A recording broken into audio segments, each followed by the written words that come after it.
तरह भोले बाबा हमेशा प्रभु श्री राम का जाप करते रहते हैं। तो वो उस दक्ष की सभा में भी राम का नाम जाप कर रहे थे। तो सब जैसे ही दक्ष आया वैसे सब लोग खड़े हो गए और देवादिदेव महादेव नहीं खड़े हुए। और जब देवादिदेव महादेव नहीं खड़े हुए तो जो स्वाभिमानी व्यक्ति होता है, वो जो अभिमान में हमेशा भरा होता है, उसे बड़ी जल्दी उसका अपमान हो जाता है। उसका भगवान शंकर ने अपमान नहीं किया, उसने समझ लिया कि इन्होंने मेरा अपमान कर दिया। और जैसे ही ये समझा कि इन्होंने हमारा अपमान कर दिया, वो हजारों गालियां देने लगा। और हमारे भोले बाबा आशुतोष तुम अवढर दानी, वो इतने करुणा निधान है, वो तो अपने प्रभु में लीन है। वो गालियां देता जा रहा है लेकिन प्रभु कोई आवाज नहीं उठा रहे हैं। तो नंदीगढ़ लोग थे, कहे अरे प्रभु आपको जरा सा भी समझ में नहीं आ रहा है, वो कब से आपको गालियां दे रहा है और आप शांति से बैठे हैं। कहे भैया ये तो रिवाज है, शादी ब्याह जब होता है तो ससुराल जाओ तो गालियां सुननी ही पड़ती है, तो क्यों ना चलो मेरी शादी के बाद ही गाली दे रहे हैं हमारे ससुर जी, तो गालियां सुन लेते हैं। और इस तरह वहां से भोले बाबा चले आते हैं। और वो दक्ष इतना अपने आप को अपमानित महसूस करता है कि देखो इन्होंने मुझे प्रणाम नहीं किया, तो क्या करता है, बहुत भव्य आयोजन रखता है और उस आयोजन में सबको बुलाता है। वो सारे देवी देवता, यहां तक कि ब्रह्मा विष्णु को भी बुलाता है, और लेकिन सिर्फ शिव जी को नहीं बुलाता। और जब शिव जी को नहीं बुलाता तो सारे लोग, सारे देवी देवता जा रहे हैं, तो क्या कहते हैं, वो कहता है हिमालय पर्वत की तरफ से आना, ये नहीं कि इधर उधर से चले आना, कि उसे पता भी लगना चाहिए कि उसके ससुर के यहाँ कोई आयोजन रखा गया और उसे नहीं बुलाया गया है। और वो जितने भी विमान हैं उसके ऊपर से ही उड़ रहे हैं। तो भगवान तो अपने प्रभु में ही मग्न है, लेकिन मैया सती कहती हैं प्रभु ये विमान मेरे घर की तरफ बार बार क्यों जा रहा है, जितने भी देवी देवता हैं मेरे घर की ही तरफ जा रहे हैं। प्रभु तब भी शांत हैं कि देवी कुछ नहीं है, शांत बैठो। लेकिन मैया को तो खलबली मची हुई है कि अरे बता दो प्रभु ये जा कहां रहे हैं। तब अंत में प्रभु हार जाते हैं, कहते हैं देवी ये तुम्हारे यहाँ ही तुम्हारे पिताजी ने आयोजन रखा है और हमें नहीं बुलाया है। कहें प्रभु सबको बुलाया, फिर आपको क्यों नहीं बुलाया। पहले तो समझा रहे हैं, बता नहीं रहे। आजकल के कोई दामाद होता तो पहले ही ये कहता अरे भैया तुम्हारे बाप ने ऐसा किया और मैं वहां पहुंच जाऊंगा, मेरी जूती भी ना जाए वहां पे। और लेकिन देखिए देवादिदेव महादेव बेचारे चुपचाप बैठे हैं, कुछ नहीं बोल रहे हैं, बता भी नहीं रहे हैं, अपने अपमान को बता भी नहीं रहे हैं। जब मैया ने एकदम हद कर दी तब बताए, कहने एक बार ऐसा ऐसा हुआ कि मैं उनके सभा में बैठा था, उन्हें लगा कि मैंने अपमान कर दिया, मैं तो अपने प्रभु में मगन था, प्रणाम नहीं किया और तुम्हारे पिताजी ने ऐसे ऐसे कर दिया और तब से नाराज हो गए, इसलिए निमंत्रण नहीं भेजा। पहले तो एक क्षण के लिए सती मैया रुकी, फिर इसके बाद कहती है अरे प्रभु ऐसा हो जाता है क्योंकि ठहरे पिताजी, तो पिताजी के साइड तो लेंगी। कहें अरे आ गया होगा क्रोध, कोई बात नहीं आपके ससुर जी हैं।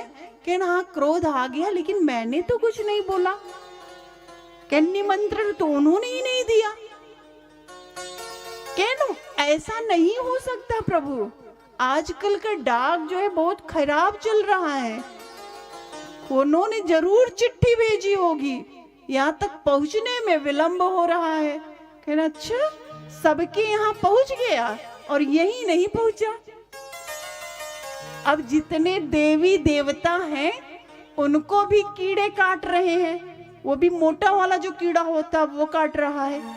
सोचे अगर जिसके घर आस पड़ोस में भी ऐसा होता है, अगर एक का एक के घर में मनमुटाव हो, उनको नहीं जाना है तो उनके घर जरूर जाएंगे।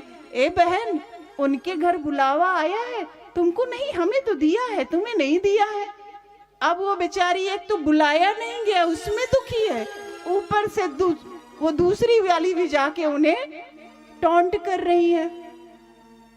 अब ऐसे ही सती जी के पास सारी देवियां आई, कहीं अरे तुम्हारे घर जो है बड़ा आयोजन तुम्हारे पिता ने रखा, हम लोग तो जा रहे हैं, तुम्हें बुलाया तो जरूर गया होगा, तुम भी तैयार तो नहीं हो। अब सती मैया बेचारी नीचे सर करके कि हाँ हाँ हाँ चलो चलो तुम लोग पहुंचो, अभी हम भी पहुंच रहे हैं। अब क्या करें, बहन बेटियों को अपने मायके का बड़ा दर्द होता है, कुछ भी हो, कितनी भी अपमानित तो हो जाएं, लेकिन कभी अपने मायके की बुराई नहीं सुन सकती और ना कर सकती हैं। और देवी मैया बैठी हैं और चले जा रहे हैं सारे देवी देवता, फिर इधर आ रही हैं और आई, कहें कि प्रभु पैर में दर्द हो रहा, लाओ दबा दे। कहने अच्छा, दबाती तो रोज थी, लेकिन आज 2-4 बार दबा रही हैं। कि प्रभु आपके ससुर जी के यहाँ है न्योता ना, ससुर जी के यहाँ, देखिए वाक पटुता देखिए मैया की, ये नहीं कह रही मेरे पिताजी के यहाँ, कह रही है आपके ससुर जी के यहाँ। कोई बात नहीं है, चलो वही नाराज है, बड़े हैं, कोई बात नहीं, हम ही लोग चले चले। प्रभु कहते हैं चलने में कोई बुराई नहीं है, लेकिन जहां मान ना हो वहां नहीं जाना चाहिए। लेकिन उनको मायके का इतना प्रेम, लेकिन वो मानती नहीं, कहती हैं प्रभु चलिए आप नहीं जा रहे हैं तो मुझे ही जाने दीजिए।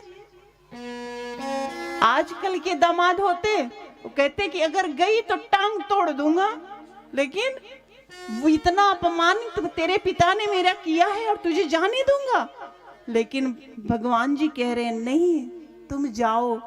उनको भेज दिया और देवी मैया तब भी बाहर तक जा रही है, फिर वापिस आ रही, जाऊं? हाँ भाई जाओ। फिर वो कुछ दूर जाती हैं, फिर लौट के आती हैं। कहा जाता है होनी बहुत बलवान होती है, उसे कोई रोक नहीं सकता। इस तरह सती मैया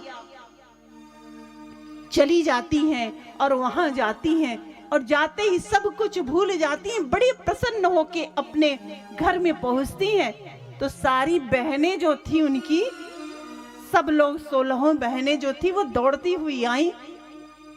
करीब न्योता गया था क्या?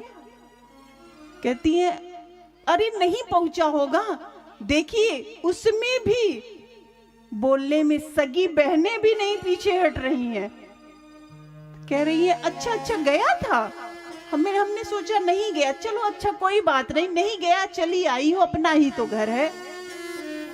कह रही है अब तब भी सती मैया वहां से चली जाती हैं और तब तक उनकी माँ की नजर पड़ती है और माँ की नजर पड़ती है, दौड़ती हुई आती हैं, दौड़ के गले लगा लेती हैं। सादर मिले ही एक माता, एक ऐसी जो उनकी माँ ही थी, वही उनसे प्रेम से मिली। माँ का ही एक ऐसा रिश्ता होता है बेटी का जो जन्म जन्मांतर का होता है।